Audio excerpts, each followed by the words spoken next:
c'est Guillaume, bienvenue dans Énigme numéro 3.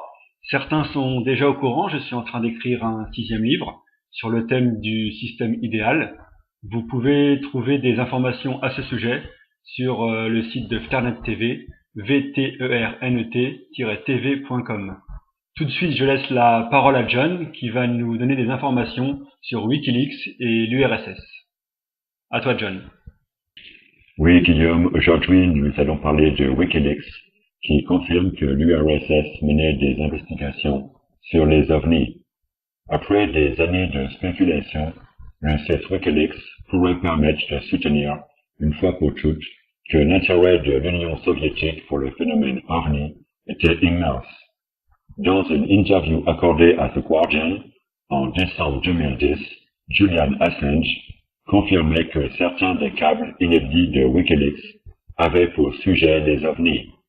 Le 6 janvier 2011, le premier câble diplomatique mentionnant des ovnis a été dévoilé par Wikileaks. Ce document jusqu'ici confidentiel est fondé sur les observations de Yuri Zadobin, président du service de renseignement de l'ex-république soviétique de Biélorussie.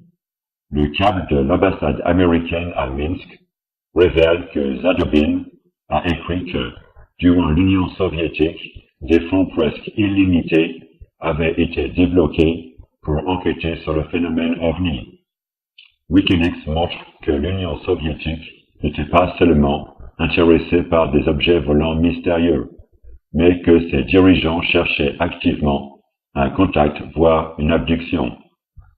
Les chercheurs en ufologie savent depuis des années que l'Union soviétique prenait au sérieux la question des ovnis et que des recherches avaient été financées.